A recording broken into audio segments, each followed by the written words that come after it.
or in a relationship, it feels like ang iba sa inyo ay nakipag-break, nakipaghiwalay because you have the Queen of Cups.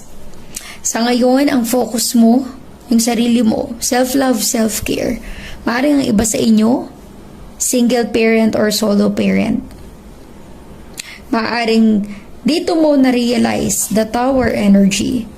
Dito mo napagtanto na this time, unahin mo naman yung sarili mo.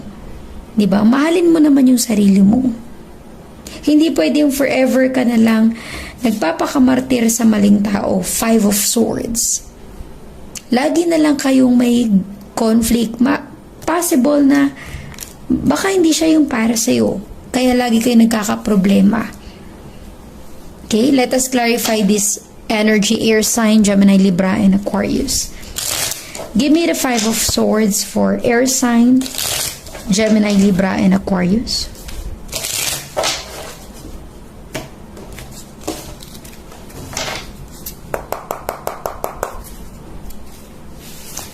You have the Sun.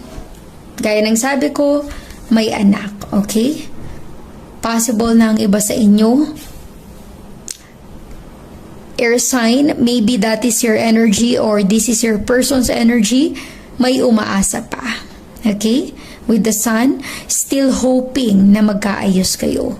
Na maging okay kayo ng person mo. Possible na ikaw yung umaasa o yung person mo.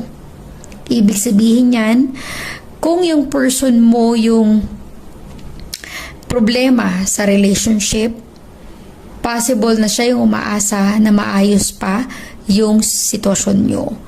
Maaaring ikaw yung nakipag-break, ikaw yung nakipag-iwalay, ikaw yung lumayo kasi hindi ka na masaya. Nafe-feel ko sa energy na ito, air sign, may pagka-ma-pride or ma-ego yung person mo. Gusto niya siya yung laging nasusunod.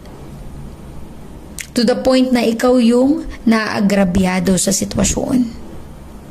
Hindi healthy ang relationship, ang connection mo kasi walang give and take. Give ka lang ng give, take lang siya ng take. Ibig sabihin nito, air sign, Gemini, Libra, and Aquarius, one-sided ang relationship. Kaya naman siguro, mas minabuti mo na lang na makipaghiwalay.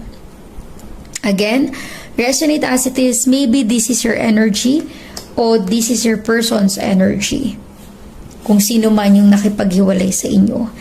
Let us clarify the Queen of Cups for air sign, Gemini, Libra, and Aquarius.